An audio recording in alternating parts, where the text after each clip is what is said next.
1370회입니다. 최근 사건일 거예요. 아마 그것이 알고 싶다가 오늘이 10월 20일이니까 이번 주까지 아마 1372회 방송으로 나온 걸로 알고 있는데 최근이죠. 2주 전 방송이고 제목이 쌀포대와 돌멩이라고 합니다. 범인은 무엇을 감추려 했나? 이런 사건이네요.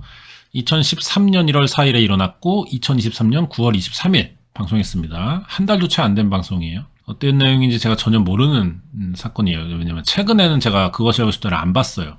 여러분도 좀 안 보기 시작하신 분들 많았을 거야. 그 PFT부터 그러신 분들 많았을 거고, 제가 최근에 뭐 제주 오픈카 사건이라든지 그 아래 좀 편파 방송들을 한 두 번 했어요. 한 번 더 할 예정인데 마땅한 사건 아직 못 찾았고 조만간 한번 준비해 볼게요.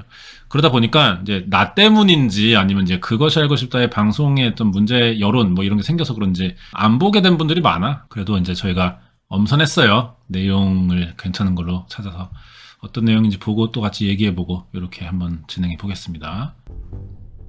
지난 2011년 직장 문제로 지친 마음을 달랠 겸 필리핀으로 여행을 떠났다가 그곳에서 마음의 안식과 여유를 느끼고는 아예 눌러앉기로 서범석 씨가 마음을 먹었대요. 이분이 이번 방송의 주인공이신가 봐요. 2013년 사건 당시에 43살이었습니다. 그는 세부에서 여행사 운영하며 제2의 삶을 시작했어요.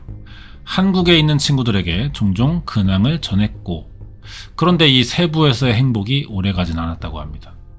1년 정도 됐는데 언젠가부터 친구들에게 고민을 털어놓기 시작했어요. 그러면서 연락하는 횟수도 뜸해지더니 아예 연락이 끊겨버린 겁니다. 이렇게 방송이 시작을 해요. 그래서 취재진이 지인을 만나봐요. 이틀 전까진 보신 거예요? 그렇죠. 그때 한 3박 5일로 해서 세부에 갔었으니까요. 특이한 사항은 없었나요? 잘 놀았어요. 재밌게 놀았고 그러다가 연락이 안 된다고 그래서 저도 연락을 했더니 안 받더라고요. 이틀 전까지는 연락이 됐었다. 범석 씨가 연락 두절됐다는 소문은 친구들 사이에 빠르게 퍼집니다. 교우 관계는 뭐 괜찮았던 걸로 보이네요. 이분은 친구인데 범죄나 마약이나 여자 문제나 이런 거에 절대 그렇게 연루될 그런 친구는 아니에요. 이게 좀 뭐가 심상치 않다고 연락을 받기 시작해서 이게 무슨 일인가 이제 주변에 가족들한테 연락하고 그런 다음에 사건이 시작됐던 거죠. 2013년 1월 범석 씨가 실종됐다는 말에 직접 세부로 향한 가족은 현지에서 만난 범석 씨의 여행사 직원들과 같이 전단지를 돌리기 시작합니다. 근데 예상치 못한 장소에서 연락이 와요. 바로 시신 안치소였습니다. 신원 미상의 외국인 남성 시신을 보관하고 있던 안치소에서 범석 씨 실종 전단지를 보게 되고 가족에게 연락을 했던 거죠. 포르말린으로 방부 처리된 상태로 보관 중이었다는 남성의 시신, 그의 지문과 범석 씨 지문 비교해보니 일치했어요. 죽은 겁니다. 그런데 더 충격적인 사실은 범석 씨 시신이 이곳에 온 지 벌써 한 달이 됐다는 거예요. 어떤 과정이냐 확인해 보니까 가족이 범석 씨 시신을 찾은 날짜가 2013년 2월 5일이었는데 시신이 발견된 건 한 달 전인 1월 7일이었다는 거죠. 더 믿기 힘든 사실은 그가 세부의 한 바다 위에서 시신으로 발견됐었다는 겁니다. 가족인가 보네요. 이 사람들이 사실을 조금씩 알려주는 거예요. 시신이 바다에 던져졌다고 가라앉으라고. 범석 씨의 시신이 최초로 목격된 곳은 세부섬 본토와 막탄섬 사이를 가로지르는 막탄 해협에서 현지인들 사이에서는 SRP라고 불리는 해안가 근처래요. 여기 지도에 표시된 빨간 점입니다. 그날 12시경 현지인이 바다 위에 떠다니는 시신을 발견하고는 경찰에 신고했고 시신이 그래서 옮겨졌는데 그 모습이 굉장히 기괴했대요. 당시 현장 사진 보겠습니다.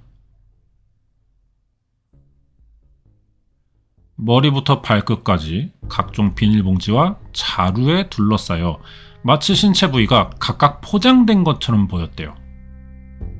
몸보다 작은 봉투로 부위별로 이렇게 씌워서 묶었다는 건가 봐. 당시 시신을 수습했다는 한 남성을 만나 자세한 이야기 들어봤습니다. 그런데 괴상한 시신의 모습만큼이나 함께 특이한 물건이 발견됐다고. 이 초록 옷 입은 사람이 시신을 수습한 그분이래요. 아, 놀랐죠? 처음 발견한 사람은 어부였어요. 우리가 시신을 바다에서 건져냈어요. 밧줄이 있었어요. 밧줄이요? 네, 돌을 매달았어요. 가라앉히기 위해서. 가라앉으라고? 여기 빨간 동그라미가 그 돌인가봐요. 흰색 자루가 시신에 매달린 상태였는데 자루 열어보니까 여러 개의 돌덩이가 나왔어요. 두 손은 등 뒤에서 테이프가 묶인 채 발견된 상태였고 필리핀 현지에서 시신에 대한 부검이 이루어졌습니다. 놀라운 사실이 또 확인되는데 직접적인 사망 원인은 뒤쪽 머리의 두부 총상이었습니다. 이 부분을 말하는 것 같아요. 뒤에서 일직선 방향으로 박혀진 것으로 보이는 직경 1cm의 총알. 총알은 머리를 관통하지 못하고 좌측 후두 옆에서 발견됩니다. 이것이 시신에 남은 범인의 유일한 흔적이에요. 두부 총상 외에 다른 상흔은 없었습니다. 멍이나 찢긴 상처, 긁힌 스크래치, 상처는 없었어요. 한국에서 다니던 직장 그만두고 세부에서 재계를 꿈꿨던 범석씨, 어쩌다 이곳에서 끔찍한 죽음을 맞이하게 된 것일까? 여기까지 오프닝인 걸로 보이죠. 범석씨는 어쩌면 이들에 있어 해외 생활을 시작할 수 있던 마음을 먹었던 것일지도 모릅니다. 친구들이 여러 명이고 사이도 꽤 좋은 것 같아요. 성격은 좋은 사람이었어. 누구에게 원한 사고나 뭐 그러기는 쉽지 않을 것 같아. 이들 중 30년 지기 친구의 우정은 바다 건너 필리핀에서도 이어졌다고. 자, 또 다른 친구인데 민진우 씨가 필리핀에 제일 처음 가서요. 여행업으로 좀 성공을 했어요. 그러니까 이제 장호식 씨가 또 뒤로 따라 들어가서 그 민진우 그 친구 밑에서 일을 시작했어요. 필리핀에서 여행업으로 큰 성공을 거뒀다는 친구 진우 씨와 진우 씨의 회사에서 가이드 일을 시작했다는 호식 씨. 2011년 여름 범석 씨는 두 친구 만나러 필리핀으로 향했습니다. 또 다른 지인인데요. 범석이가 놀러갈게 그러고 연락해가지고 필리핀에 왔던 거고요. 놀다가 심심하니까 뭐 같이 가이드 일을 좀 하게 됐어요.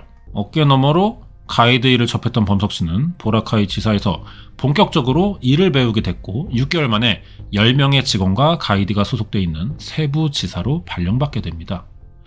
이미 세부지사에는 친구 호식 씨가 소장으로 근무 중이었는데 거기서 범석 씨는 호식 씨와 비슷한 일을 맡았어요. 새로운 환경에 빠르게 적응하고 공동소장으로 업무를 잘 처리해 나간 범석 씨는 현지 직원들과도 잘 지냈습니다. 그럼 그가 시신으로 망망대해에서 발견된 이유가 뭘까? 범석 씨가 실종됐다는 소식에 필리핀에 도착하자마자 두 친구부터 가족들이 만나봅니다. 의아하게도 가족이 필리핀을 찾았을 당시 범석 씨와 가장 가까이 있던 호식 씨와 진우 씨는 범석 씨의 실종과 관련된 질문에 제대로 답을 하지 못했대요. 같은 세부지사에 있던 호식 씨는 다행히도 범석 씨가 실종되는 날에 대해서는 또렷하게 기억하고 있습니다. 그날 호식 씨가 범석 씨의 마지막을 봤다는 거예요. 사라진 날이 2013년 1월 4일. 그날 범석 씨의 하루는 평소처럼 여행사 사무실이 위치한 만다우의 시티에서 시작됐습니다. 범석 씨와 호석 씨 포함해서 12명의 직원들이 있었대요, 여행사에는. 그날 특별히 모든 직원이 한자리에 모이는 날이었고 마침 여행사 소장인 호식 씨의 생일을 하루 앞두고 사무실에서 생일 파티합니다. 범석 씨도 여기에 같이 있었어요.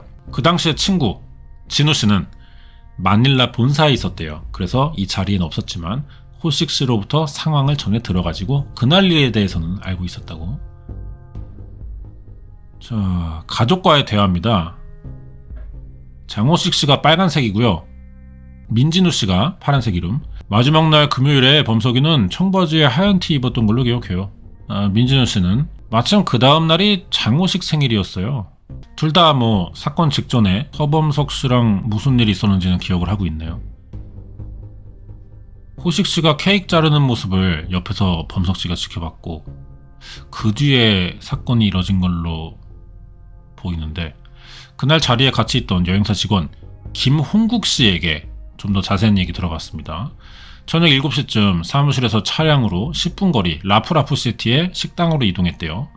호식 씨 생일 기념하는 저녁 자리인데 범석 씨, 호식 씨 직장 동료들이 있었고 근데 친구 호식 씨는 범석 씨가 식사 도중 누군가와 통화하고 문자를 주고받았던 걸로 기억을 한데, 이 사람이 범석 씨의 현지에서 만난 여자친구라고. 저녁 8시 반쯤 2차 장소 옮기려고 하니까 범석 씨가 중간에 나옵니다. 자기는 약속이 있다고. 이게 친구들이 기억하는 범석 씨의 마지막이에요. 자, 여행사 직원 김은국 씨입니다. 네, 주차장에서 배웅해준 건 기억이 나요. 본인 차를 타고 갔나요? 네, 자기 차 타고 갔어요. 친구 호식 씨 기억대로면 그날 여자친구 만나러 집에 간 것으로 보인다고. 근데 부검해보니 범석 씨는 그날 마지막 식사하고 2시간 내에 사망했던 것으로 추정이 됐다고 합니다. 식당에서 범석 씨가 살던 집까지가 7km, 차로 20분 거리. 그렇다면 집에 도착한 그에게 예기치 못한 사고가 일어났던 건 아닐까? 당시 범석 씨가 살던 곳은 조용한 주택가라고 합니다. 여기서 무슨 일이 일어났다면 소리를 들은 사람들이 분명히 있을 거예요. 집안에서는 범죄와 관련된 흔적이 일단 없었대.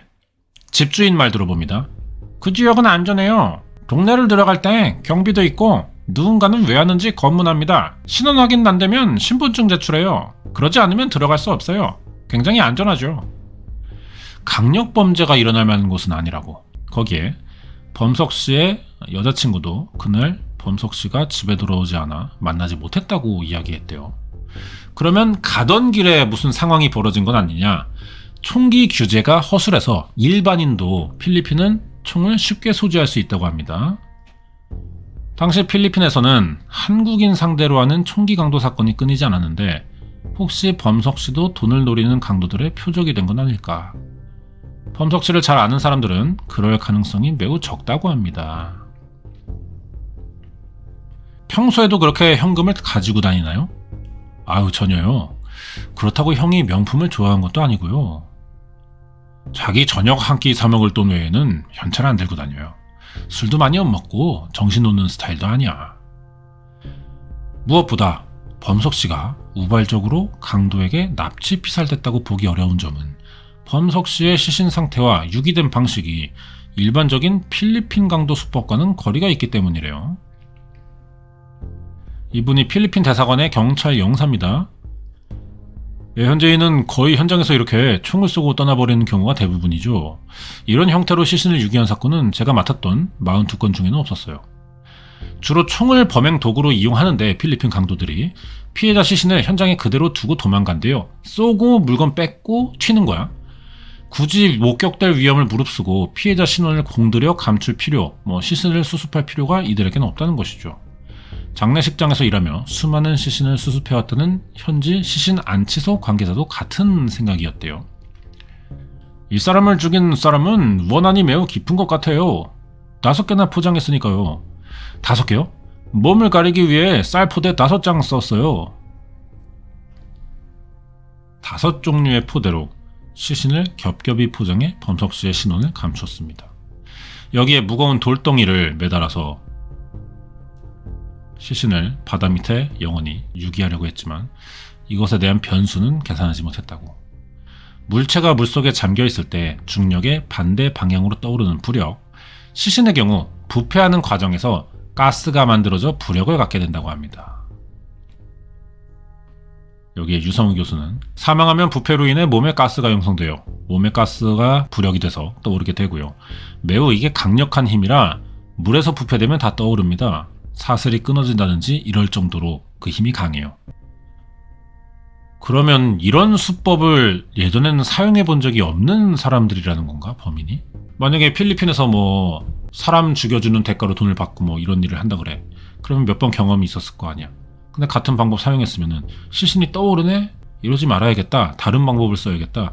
생각을 할 법한데 범행 경험이 좀 있는 사람들에게는 상식일 수도 있어요. 조직이나 이런 데서는, 그죠? 근데 이런 일을 한 거는 부력에 대해 전혀 생각해보지 못했던 것 같아. 범인은 완벽한 유기를 계획했지만 부력을 고려하지 못해 실패한 걸로 보입니다. 그리고 범인의 정체를 추측할 수 있는 또 다른 흔적도 있어요. 노란 자루에 글씨가 새겨져 있어. 이게 뭘 말하는 거냐? 자루에 적힌 글자를 확인하면 범인의 단서를 얻을 수 있지 않을까? 탐문해보니까 유사한 자루가 있는데 쌀포대였대요. 베트남에서 쌀 수입해올 때 이 노란 포대 자루에 담아 들여온다고.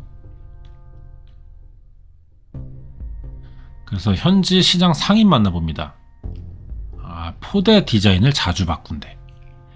사건 현장 사진 속의 포대는 이미 오래전에 사용된 거라 이제는 찾아보기 힘들고, 그럼 범인에 대한 단서가 되지는 않을 것 같아요.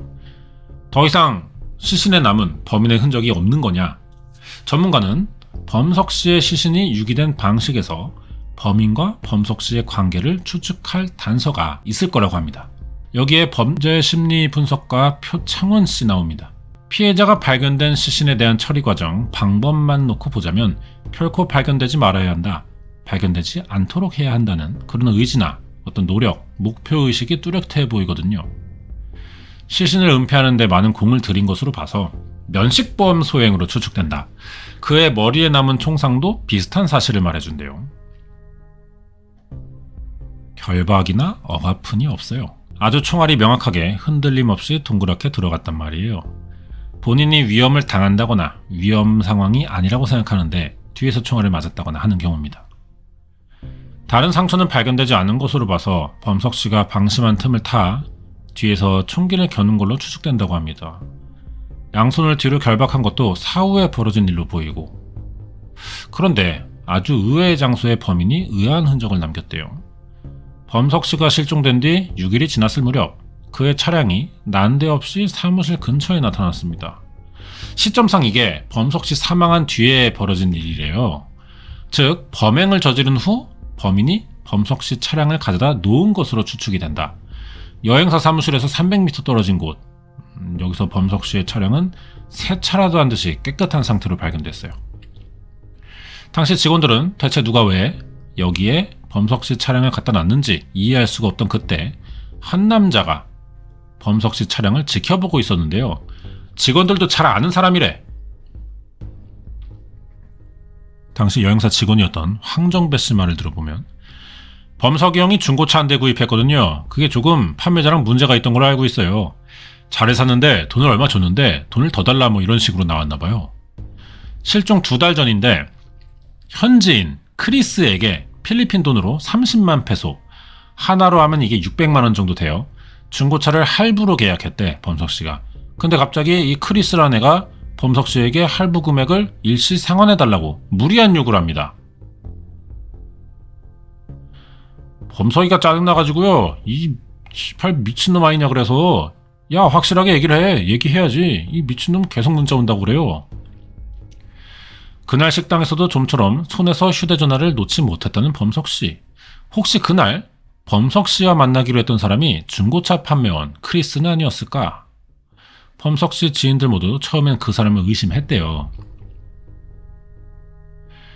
그놈이랑 왈가왈부 시비가 붙었는지 계획적으로 기다리고 있다가 어떻게 해코지했는지 모르겠는데 그런 부분이 좀 있진 않았을까? 왜냐면요, 그만큼의 이유와 상황이 성립되는 애는 걔 하나밖에 없어요. 그래서 걔를 생각할 수밖에 없고요. 우리가 장호식이 막 그때 경찰서에서 걔 때릴 뻔하고 그랬대요. 하도 화가 나가지고. 범석이한테 중고차 안 팔았다고 하니까 장호식이 경찰서에서 막 소리 지르고 난리쳤다는 거야. 경찰 조사에서 범석 씨에게 차를 판 적이 없다며 자신이 차량 소유주라고 주장하다가 자취를 감췄어요. 크리스 얘가. 이 사람 만나려고 중고차 계약서에 나와 있는 주소 가봤는데 살고 있지 않습니다. 현지 경찰도 크리스와 범석 씨의 관계를 파악하고 유력한 용의자를 봤네. 근데 조사 진행했지만 만났네요. 현지 수사관이. 크리스가 휴대전화를 자발적으로 제출했대. 검사 결과 실종 당일 별다른 문자 없었고 전화도 없었습니다. 서범석 씨에게 어떤 짓도 안 했고 결백하다며 조사에 협조했대요. 당당하네. 통신기록, 그날 알리바이, 수상한 점이 없어. 그럼 어떻게 얘는 그 위치에 있는 회사 300m 거리 범석 씨의 차를 찾을 수 있었던 거냐? 여기에 현지 수사관은 서범석 씨가 중고차 할부금을 제때 내지 못했고 크리스는 그날 수금을 하러 갔다는 거예요. 여긴 일방통행이에요. 여길 지나지 않고는 서범석 씨 여행사 사무실엔 갈 수 없어요. 그날 중고차 판매원 크리스는 범석 씨의 실종 사실 모른 채 그를 만나러 사무실로 가던 길이었는데 마침 그 길에 범석 씨 차량이 세워져 있어서 차를 발견할 수 있었다고 진술했습니다. 전문가는 크리스를 범인으로 보기엔 그의 행동이 어딘가 의아하다고 해석하는데요. 자, 나왔습니다 또. 이곳에 차량을 가져다 놓고 피해자를 살해하고 그 다음에 차량이 있으니 차량은 내가 가져갈게. 이게 성립할 수 있을까요? 단지 차를 소유하기 위한 목적으로 범석 씨를 살해했다고 보기엔 동기가 약하다고 합니다. 오히려 범석 씨가 사라지면서 그에게 금전적 손해가 발생한 상황이래요. 뿐만 아니라 크리스가 범인이면 굳이 발각 위험을 무릅쓰고 주차할 이유도 없었을 거라고. 눈에 띄는 자리에 범석 씨의 차를 놔뒀던 범인의 의도가 대체 뭐냐는 겁니다. 굳이 일부러 위험을 무릅쓰고 피해자와 관련된 곳에 가져다 놨다는 것은 피해자에 대해 실종 신고라든지 수사라든지 이런 것이 이루어지지 않기를 바라는 심리로 보입니다. 최대한 범석 씨 신변에 문제가 있다는 걸 주변에 늦게 알리기 위해 한 짓이 아니냐 이런 이야기죠. 자기는 그만큼 증거를 감추거나 도주할 시간을 벌 수 있다 이렇게 생각하는 게 아닌가 싶어. 범석 씨의 사무실 위치를 알고 차를 이곳에 세워둠으로써 실종 사실을 감추려고 했다는 겁니다. 대체 누가 이런 거냐?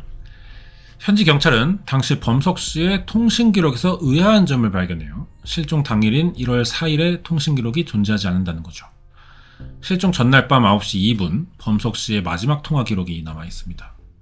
그날 친구 호식 씨가 봤다는 범석 씨의 모습은 어떻게 설명할 수 있냐? 현지에서 받은 참고인 조사에도 범석 씨가 그날 저녁을 먹는 중 누군가랑 문자랑 전화를 수시로 주고받는 걸 봤다고 진술한 호식 씨. 왜 범석 씨의 통화 기록은 호식 씨의 주장과 다른 걸까? 지워진 거 아닐까요, 이거? 현지에서 치러진 범석 씨 장례식인데요. 낯선 풍경이 펼쳐졌다고. 자, 어머님입니다. 그 나라 풍습인가 봐요. 병아리를 갖다 놨어요. 필리핀 전통이죠. 누가 죽였는지 모르는 죽음일 때 병아리가 대신 울어주라는 의미예요. 빈소에 친구들, 여행사 직원들 다 모였어요. 이들 중 병아리 울음소리를 유난히 듣기 힘들어했던 사람은 없었을까? 그 사람이 범인이니까. 취재진은 지금 여기까지 왔을 때 내부에 범인이 있지 않나 이렇게 생각했던 것 같아. 당시 범석 씨는 직장에서는 물론 교민사회에서도 원만한 관계를 유지했던 걸로 알려져 있습니다. 근데 한 사람은 예외래요. 장호식 형하고 문제가 많았어요. 서로 거의 안 보다시피 하고요. 범석이 형하고 호식이 형하고 관계가 안 좋았어요. 이렇게 말하는 사람이 있네요. 다름 아닌 30년 지기이자 세부지사 소장으로 범석 씨와 같이 이름을 올렸던 호식 씨였습니다. 그래, 입장이 이해가 가. 이 사람이면은 죽은 범석 씨랑 사이가 안 좋을 수 있어요. 왜? 자기가 단독 소장이었는데 갑자기 뒤늦게 일을 시작한 사람이 자기랑 같은 위치야. 열받을 수 있지. 그것도 같은 자리에서. 공동으로. 그러면 관계가 안 좋을 수 있지. 민진우가 불만이 뭐였냐면요. 세부는 계속 적자가 난다. 돈 못 벌고 있다 지금. 그래서 그것 때문에 범석이를 거기로 보낸 거예요. 니가 가서 잘 살펴봐라. 세부지사에서 계속 적자가 나자 마닐라 본사는 보라카이에서 가이드로 일하던 범석 씨를 세부지사 소장으로 발령을 냈대. 그 전까지 세부지사 재정은 소장이던 호식 씨 혼자 관리하고 있었어요. 그러니까 이 적자가 나는 게 어쩌면은 이 호식이란 사람이 좀 슈킹을 한 게 아닌가 이런 의심도 들죠. 근데 범석 씨가 오니까 슈킹을 더 이상 못해. 감시자가 생긴 거나 마찬가지인 거지. 이런 거라면 인과가 좀 맞긴 합니다. 자, 범석 씨가 오고 난 뒤로 회사 금고에 돈이 쌓이기 시작했대. 여기에 김홍국 씨입니다. 여행사 직원이죠. 직원들이 받아야 할 돈이 있는데요. 회사에서 줘야 되는데 회사에서 그 돈을 자꾸 안 주고, 예를 들어서 내가 100만 원 받을 거 있다 그러면 50만 원만 주고 이런 식이었어요. 그 전까지만 해도 임금 체불이 일상이었대요. 범석 씨가 금고를 관리하면서 직원들 숨통도 조금씩 트이기 시작했는데 호식 씨만큼은 그러지 않았습니다. 자기 수입 줄어든 거잖아 지금. 슈킹을 못 가니까. 자기 회사 내부 사정에 대해 잘 알고 있다는 한 사람은 제작진에게 뜻밖의 사실을 알려줍니다. 자, 당시 여행사 관계자예요, 이 사람은. 이거 익명으로 모자이크도 쳐서 신변보호 했다고 했지만, 음성 대역이구나. 이 사람도 출연진인 겁니다. 실제 그 사람 아닌 거죠. 돈이 왜 없었고 왜 샜겠어요? 흥청망청하니까 살 거 아니에요. 그냥 흥청망청이에요, 그냥. 매일 술집 가서 술 먹고 밤마다 여행 가고 차 사고 그러고 다녔는데 서범석 씨 딱 오니까 그 돈이 다 잡힌 거죠. 여봐, 이거야 이거. 호식 씨가 그동안 회사 돈을 마음대로 쓰고 다녔다고 합니다. 어느 날 이 사실을 알게 된 범석 씨는 알아낸 내역을 회사 대표인 진우 씨에게 보고했어요. 그로 인해 호식 씨는 직원들로부터 신뢰는 물론 소장으로의 권한도 잃게 됐습니다. 그러던 중 2012년 12월에 발생했다는 사무실 금고털이 사건. 범석 씨가 실종되기 한 달 전인데 누군가 사무실 금고 부수고 속에 있던 현금 2천만 원을 갖고 도망간 거예요. 당시 금고를 열 수 있던 사람은 소장을 맡고 있던 범석 씨 외에 아무도 없었습니다. 외부에서 강제로 침입했던 흔적은 발견되지 않았어요. 그래서 내부인 소행으로 의심됐다. 자, 서범석 씨 지인입니다. 침입한 흔적 없고요. 금고 따져 있고요. 이러니까 이제 범석이 형 쪽에서는 이쪽 장호식을 의심했던 거고 그렇게 막 서로 의심을 하다가 사이가 틀어진 거예요. 금고 도난 사건으로 한동안 갈등을 겪었대요. 한 달 뒤 호식 씨 생일 파티 후 범석 씨가 사라진 거고요. 그런데 한국에 있던 친구들과 가족은 범석 씨의 실종 소식을 뒤늦게 접합니다. 이분이 한국에 있던 친구인가 봐. 사라진 지 얼마나 됐냐? 어제야 그제야? 그랬더니 1월 초라고 하더라고요. 그때 당시에는 그게 말이 되냐? 1월 초에 사람 없어졌으면 외국에서 빨리 뭔가 찾았어야 되는 거 아니냐? 그랬는데 너무 늦은 거예요. 실종 열흘이 넘었다는 얘기에 즉시 세부로 가족이 갈 준비를 했어요. 누나, 민진우가 계속 못 오게 했었거든요. 와서 할 말 없으니까 오시지 말라고 해서 그래도 아무튼 우리는 가겠다. 그래서 갔더니 민진우가 계속 어디 갈 데 없다. 그냥 호텔에 있으라고. 식당, 그 다음 숙소 뭐 이런 식으로 어디를 다 못 가게 딱 막는 거예요. 말도 통하지 않는 필리핀에서 가족이 할 수 있는 건 현실적으로 없었습니다. 하지만 아무것도 안 하고 가만히 앉아있을 수만 없던 가족은 전단지를 돌리기 시작했고요. 실종 전단지 돌리면서 가족이 직접 나선 지 하루 만에 시신을 찾은 거야. 조금만 더 늦었다면 시신을 못 찾을 뻔한 상황이었다. 자신이 부담해야 될 경비에 대한 걱정과 회사 일이 정신없이 바빴던 탓에 범석 씨를 찾는 데에는 신경 쓰지 못했다는 진우 씨. 여행사 대표였던 진우 씨는 당시 세부에서 비행기로 약 1시간 거리에 있던 마닐라에 있었던 탓에 범석 씨 찾는 일을 호식 씨에게 맡길 수밖에 없었다고 합니다. 그렇다면 호식 씨는 어땠을까? 범석 씨를 적극적으로 찾았냐? 그럴 리가 없지 않을까요? 사이가 안 좋았는데? 처음에 안 찾았던 것 같아요. 처음엔 그냥 기다렸던 것 같아요. 가족들 와서 아마 여기저기 연락해봐야 되는 거 아니냐? 막 그랬던 것 같아요. 범석 씨 실종 신고가 접수된 날짜가 1월 14일, 실종 열흘이 지난 시점에서 신고했던 거예요. 둘의 관계가 원만하지 않았다는 주변인들 증언에 현지 경찰은 그를 참고인 신분으로 조사했습니다. 여행사 내부적으로 운영 문제가 있었던 거죠. 불행히도 당시 장우석이 한국으로 돌아갈 때 잡아두지 못했습니다. 증거가 없었으니까요. 의심 가는 정황이 있었지만 증거는 없다는 필리핀 경찰. 혹시나 호식 씨는 이 사건과 관련이 있는 거냐? 취재 도중 제보자가 나타났습니다. 동창생이네요, 서범석 씨의. 예, 저희 후배가 건달짓 하면서 왔다 갔다 해요, 한국이랑 필리핀을. 그쪽 생활하던 앤데, 좀 신빙성 있는 얘기 같아요. 몇 해 전 상갓집에서 우연히 만난 후배와 대화를 하던 중 뜻밖의 얘기를 들었다. 그때 막 이런저런 얘기하다가 범석이 얘기 나오고 호식 얘기 나오고, 근데 그때 그러더라고요. 시간 지나면 다 알 거라고. 그래요. 무슨 뜻이냐 재차 물었지만 후배는 더 이상 아무 말도 하지 않았다고 합니다. 필리핀에서 활동하는 한국 출신의 폭력 조직과 범석 씨의 죽음 사이에 어떤 연결고리가 있는 걸까? 생각해보면 좀 약간 조직 관련된 식의 시신 유기 방식인 것 같긴 해. 사람 죽이던지 뭐 묵던지 해가지고 뭐 무거운 거 달아서 강에 빠뜨리는 그런 방식인 것 같긴 하네요. 호식이 형 주변에 다 건드리죠. 호식이 형이 반달이에요. 여기 깡패들하고 되게 연이 있었어요, 전부 다. 해당 조직은 수원 지역의 대표적인 폭력 조직으로 당시 범죄에 연루된 조직원 일부가 세부에서 도피 생활했던 걸로 알려져 있대요. 그리고 이들과 호식 씨는 가까이 지냈습니다. 제작진은 범석 씨의 장례식장 사진에서 조직원들의 이름을 발견했어요. 이들은 범석 씨와 어떤 관계가 있는 걸까? 서범석 씨 또 다른 지인인데 여러 명이 나오네요. 이 사람이 좀 주변 관계가 괜찮았나 보다 진짜. 예, 건달들이 많이 왔네 이거 생각보다. 근데 이 사람들이 범석이를 아는지는 모르겠어요. 이 사람들은 호식이만 보고 왔을지도 몰라요. 호식이랑 친하니까. 평소에 잘 알고 지내는 사이로 보이진 않았다. 범석 씨 빈소에 화환까지 보낸 이들은 필리핀에서 한 조직원이 사망하는 일이 벌어지면서 남은 이들이 흩어졌다고.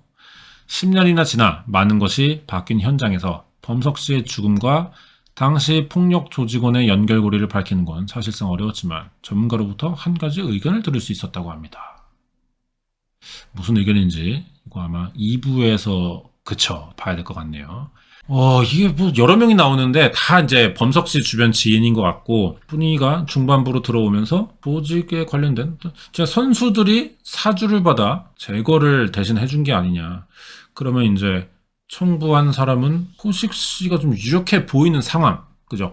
뭐 여자친구나 크리스는 아닌 것 같아. 문제가 좀 됐던 사람도 있지만 아닌 것 같아. 그러면 이제 2부 이어서 보겠습니다.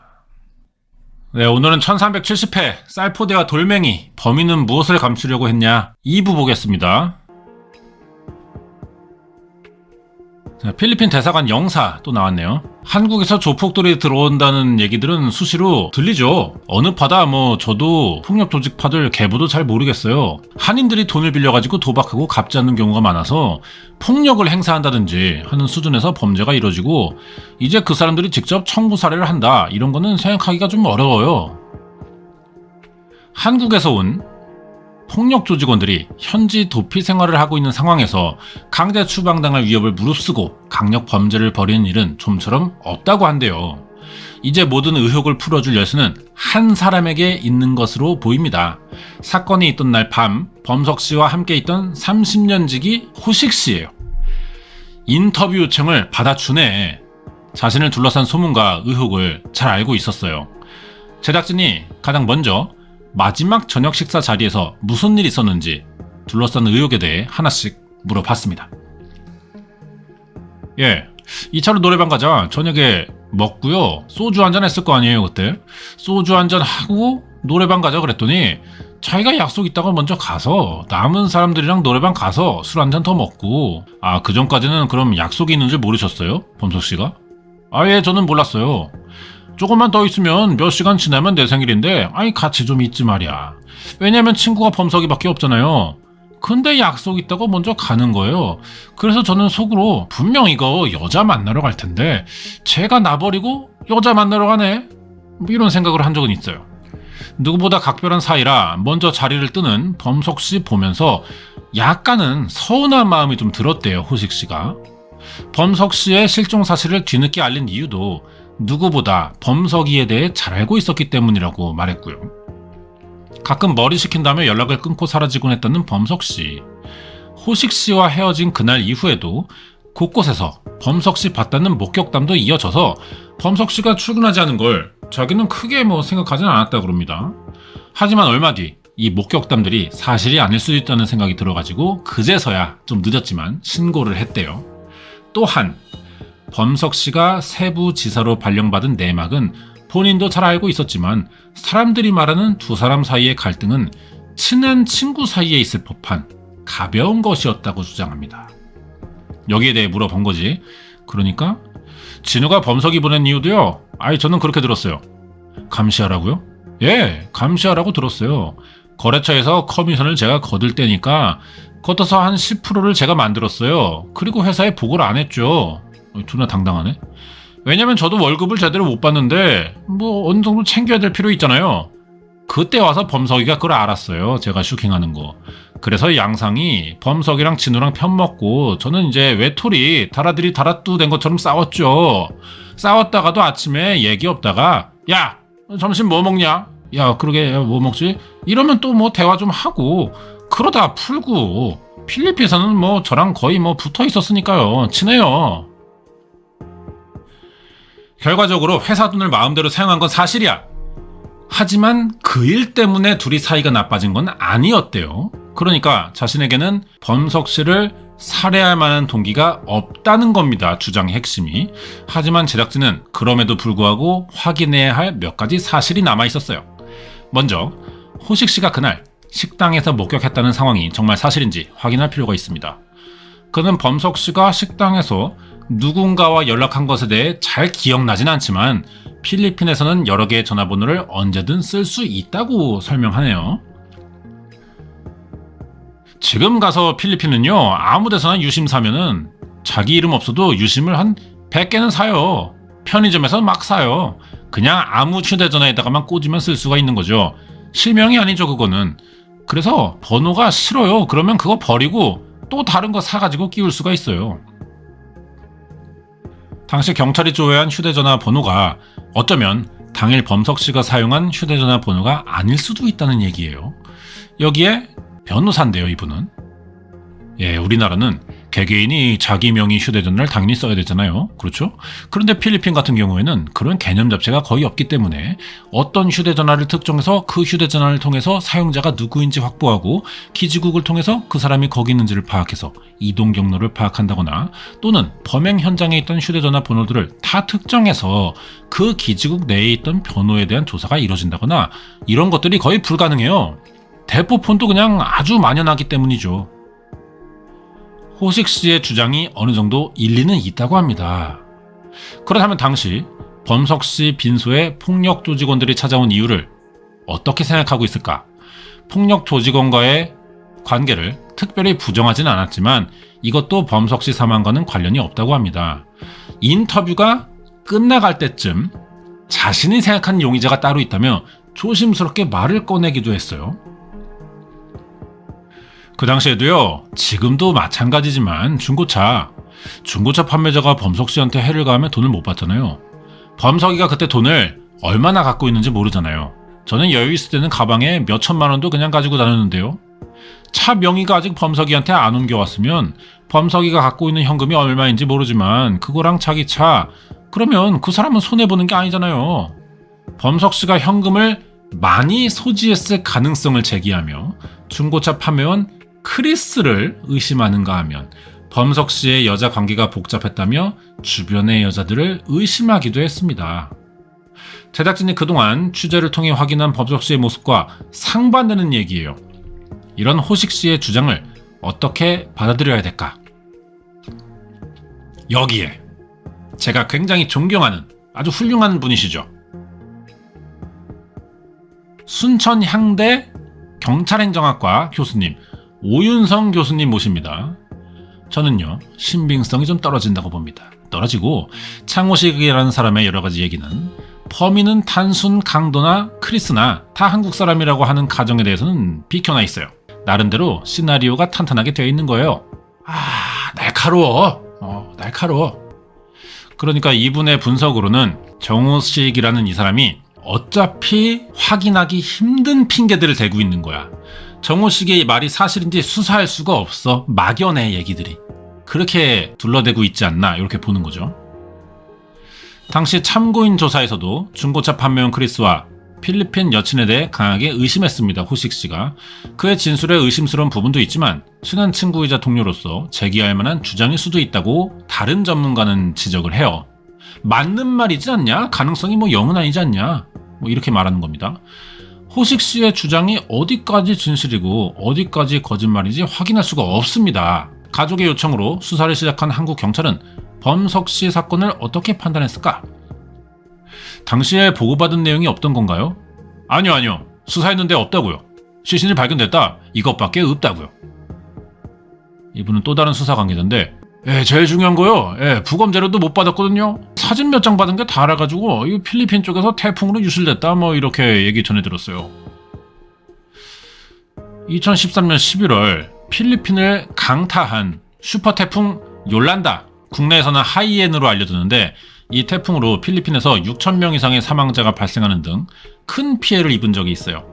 이때 태풍으로 부검 자료를 보관하고 있던 국가수사국 지역 사무실에 지하가 침수돼가지고 대부분의 자료가 유실됐다고 합니다. 와, 이 사건 때문에 필리핀의 미제 사건 엄청 늘어났겠네. 만에 하나 자료가 남아있더라도 별다른 수사 내용은 없었을 것이라고 제작진이 만난 수사 관계자가 말해요. 거의 해결 안 된다고 봐야 돼요, 이거. CCTV 없어, 블랙박스 없어, 휴대전화 이거 위치 추적 안 돼. 수사 결과를 받지 못했기 때문에 필리핀에서 어디까지 수사가 진행되는지도 모르는 거네요. 그렇죠. 이거 필리핀 경찰에서 수사가 제대로 안 된 걸로 알고 있거든요. 하지만 제작진이 세부에서 만났던 사람들의 기억은 다릅니다. 당시 범석 씨가 거주하던 주택 단지 안에서만 약 한 달간의 수사가 이루어졌어요. 필리핀에서 수사가 제대로 이뤄지지 않았을 거라는 국내 수사관들의 추측과는 다르게 당시 현지에서는 상당한 시간 동안 수사를 진행한 걸로 보입니다. 어쩌면 어딘가에 자료가 있을지도 몰라요. 현지에서 일주일가량 당시 수사 자료를 찾아 나선 끝에 가까스럽게가 무슨 말이죠? 아무튼 한 사람 만나게 됐고 그에게서 뜻밖의 대답을 들을 수 있었습니다. 현지 수사관 플로란테 까위란 보내줄 수 있어요. 그건 보고서 그건 원본 아니라 사본이어도 오케이죠? 저희가 보고서 찾았어요. 이게 공식 결과예요. 태풍으로 원본 유실됐지만 사본이 있습니다. 또한 당시 진행했던 10명의 참고인 조서 등 추가 자료도 받을 수가 있었어요. 아니 무슨 경찰은 못하고 방송국은 할 수 있는 일인 거야? 이게 뭐지? 10년 전 일이지만 사건에 대해 또렷하게 기억하고 있던 플로란테 수사관. 이름도 멋있네 이 양반. 이 사건은 이미 전 국가적 관심사였기 때문에 무슨 일이 있었던 건지 알아내고 증거 모으기 위해 아주 미지하게 무브했어요. 그들의 시각에서 수사 진행했고 저희도 그들과 세부 그리고 필리핀 모든 공공기관 협동하며 저희 방식대로의 수사 진행했어요. 하지만 당시 기술적인 한계 그리고 한국인 조사에 있어 언어의 장벽으로 수사가 쉽지만 않았습니다. 여기는 좀 수사 담당으로 많이 부를 수 있는 그런 통역이 없나? 무엇보다 당시 첨단 수사 시스템 구성으로 제대로 수사가 이루어지지 않았던 현실이 안타까움으로 남아있긴 하대요. 지난 2018년 국내 수사관이 한국에 있던 관련 인물을 상대로 참고인 조사 진행했지만 당시에도 한계 있었다. 관련 자료를 저희가 받았어야 되는데요. 부검 소견서라든지 수사한 서류 같은 자료를 못 받았거든요. 거기서부터 이제 좀 맹점이 있어가지고요 진행하는데요. 이렇게 수사는 멈췄어요. 영영 범석 씨의 죽음은 수면 아래로 가라앉게 되는 걸까? 주 세부 대한민국 분관 관계자의 말인데요. 이 사건은요 본부에서 다 관리하죠. 전체적으로 외교부 본부나 경찰청이랑 그리고 외교부는 아마 저희 외교부보다는 경찰 쪽인 것 같고요. 경찰에서는 필리핀 같은 경우는요 2013년도 기준으로 해서 발생한 사건은 다 저희가 파악하고 있고요. 다시 한번 추적해보라고 저희가 챙기고 있는 거죠. 그러니까 대한민국 분관에서는 외교부로 넘기고 외교부는 경찰로 넘기고 경찰은 아는 게 없어. 이 상황인 거네요. 현지의 수사관 플로란테는 한국의 수사관과 협조해 수사를 이어나가고 싶어 한데 의지가 있네. 그는 제작진이 세부를 떠나는 날 공항까지 따라와서 꼭 이 사건을 한국에서 공론화시켜달라는 당부의 말을 거듭 남겼어요. 어쩌면 사건 해결에서 가장 필요한 건 뛰어난 기술이나 풍부한 자원보다 억울한 죽음을 잊지 않고 끝까지 수사의 끈을 놓지 않겠다는 의지 아니냐. 바다 위를 표류하고 있는 그날의 진실은 언제쯤 찾을 수 있는 걸까? 자, 필리핀의 전담 변호사. 필리핀 같은 경우도요 살인 공소시효가 20년으로 정해져 있어요. 그래서 그 범위 내에서는 수사를 하는데요. 피해자가 우리나라 사람이라 우리나라에서도 우리나라 수사력을 통해서 수사하고 법원에서 세워서 처벌할 수가 있습니다. 필리핀은 뭐 당연히 처벌되고요. 우리나라 법률에 따라 이제 시효가 없는 상태니까요. 언제든지 수사해서 처벌할 수가 있는 거죠. 이렇게 끝나네. 이게 그래서 한국인이 다른 나라 가가지고 사고가 일어나면 이게 처리가 굉장히 어렵습니다. 왜냐면은 사건이 일어났다 치자. 무슨 사건이 뭐든 간에. 그러면은 필리핀에서 자료가 올라가서 최종적으로 어떻게 해라고 지시가 내려가서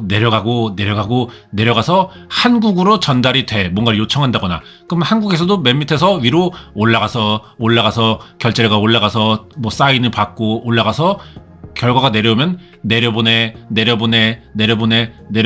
이지랄해서 답변을 전달하면은 또 필리핀에서는 그 전달받은 걸 올려보내 이지랄을 반복하니까 이게 너무 느리고 말이 중간에 올라가고 내려가고 옮겨가는 과정에서 조금씩 지시사항을 다르게 하달할 수도 있어. 이게 뭐 소통 부재일 수도 있는 거고 중간에 누군가가 한 번이라도 실수해버리면은 완전 그냥 아사리판이지 뭐. 지시를 내려받고 이런 조직에서의 최대 단점이라고 생각해요. 취재하러 갔어. 서류 위로 올려 보내는데요? 저는 그 뒤로 몰라요. 그럼 이 사람은 해줄 말이 없어. 그럼 이제 취재진은 그 위로 올라가서 그 윗사람 만나야 돼. 근데 자기도 올려 보냈대. 그러면은 이 사람도 아니야.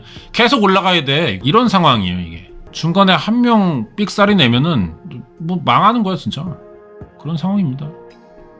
근데 이 플로란테라는 분이 보니까 나이가 좀 있으시네. 경력자신데 이런 분들이 좀 미제 사건을 수사하는 게 좀 좋은 것 같아요. 어쨌든 사람이 하는 일이라 의지력이 중요하거든요. 만약에 좀 나이가 있는 형사분들이면은 뭐 경험도 많고 인맥도 넓을 거야. 경찰 어떤 이런 내에서 부서마다 아는 후배나 뭐 사람들 한두 명 분명히 있을 법하고, 그죠?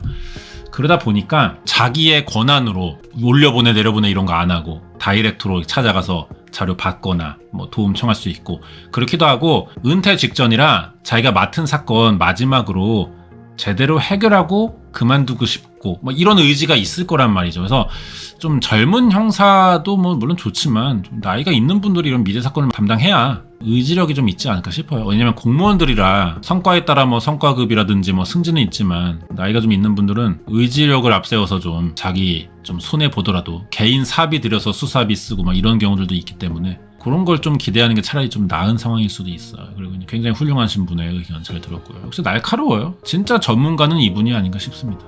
오윤성 교수님 유튜브 안 하시나요? 구독하고 싶은데. 후원 많이 할 용이 있거든요. 필리핀이 뭐 이런 사건 많아. 한국인이 가서 죽어가지고 미제로 남은 이런 사건들이 있고, 그러다 보니까 뭐 동남아 가기 무섭다 뭐 이런 얘기도 있어요. 근데 우리 같은 사람들이 필리핀을 관광으로 갈 거 아니야. 여기 뭐 사업 생각하시는 분 있나요? 없잖아요. 다 관광이야. 그런 사람들은 안전해요. 호텔 가서 지낼 거 아니냐고. 그리고 뭐 관광지 다른 나라 사람들도 많이 오고 뭐 그런 사람들 그런 데만 갈 거 아니냐고. 현지인들이랑 뭔가를 할 일이 없어요. 그렇기 때문에 안전해, 여행으로 가는 거는. 그 호식 씨라는 사람이 좀 의심스러운 건 사실인데, 그러니까 이 사람이 뭐 여기서 오래 살았으니까 현지 상황 같은 거 좀 알 것이고, 뭐 조폭들이랑도 좀 친하다 보니까 건너 들은 얘기들이 있겠죠. 뭐 필리핀 경찰이 이래 막 이런 것들. 그리고 뭐 범죄에 대해서도 좀 뭐 많이 들었을 것이고 하다 보니까 이분이 좀 빠져나가는 방법을 알고 있다고는 생각이 들기도 해요. 그러니까 이 사람이 범인인 거면은 지금 경찰이 이 사람 진술로 뭔가를 확인하고 거짓말이라고 밝힐 수도 없는 말들만 하고 있는 거지. 그렇지 않을까 싶어요. 이거는 한국 경찰이 좀 필리핀에서 장기간 체류하면서 수사를 해야 되는 사건이기도 한 것 같다. 근데 그걸 누가 하냐? 수사비 어떻게 할 건데? 그리고 만약에 했다가 범인 못 잡아버리면 그때는 어떻게 책임질 건데? 그 부담을 아무도 안고 싶지 않겠지. 뭔가 좀 확실해야 경찰도 자신감을 갖고 그런 투자가 들어갈 텐데 그게 아닌 상황이잖아. 여러모로 좀 어렵지 않나. 그래서 무슨 범죄 사건이 해결이 안 되면은 경찰력부터 하기 바쁜데 그런 사람들이 있어요. 근데 이게 실제 상황을 한번 고려하고 그런 생각도 좀 해보면은 무턱대고 경찰에 대한 반감을 가질 필요는 없거든요. 물론 경찰 중에도 뭐 개쓰레기 있겠지. 근데 모든 경찰이 그렇지는 않다는 거야. 고려하면서 범죄 사건을 봐야 되지 않나 싶어요. 이제 그런 얘기가 하고 싶고. 호식 씨는 그러면은 뭐 어떻게 된 거야? 이거 뭐 용의선상에서 빠져나오는 거야? 사실 이거 뭐 경찰들도 지금 멈춰있는 상태겠죠. 근데 그 멈춰있는 상태에서 그것이 알고 싶다가 취재를 했을 뿐인 거지, 그것이 알고 싶다가 뭐 새로운 뭔가를 찾아낸 건 아닌 것 같아요. 그냥 다 경찰들이 해봤던 수사 내용을 재확인하는 과정, 사람들한테 알려주는 거죠. 이런 식의 취재했는데 다 경찰이 해본 거다. 그래서 아직 답을 못 찾은 상태다.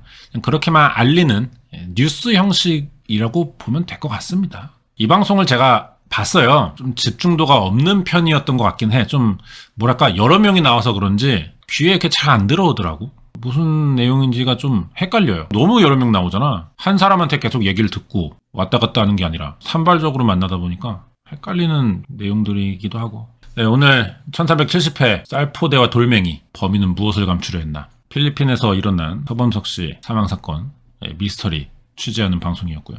다음에 또 새로운 내용으로 재밌게 리뷰 시간 한번 만들어 보도록 하겠습니다. 댓글 많이 남겨주시고 보고 싶으신 편 댓글 달아주시면 저희가 또 준비해 볼게요. 오늘 여기까지입니다.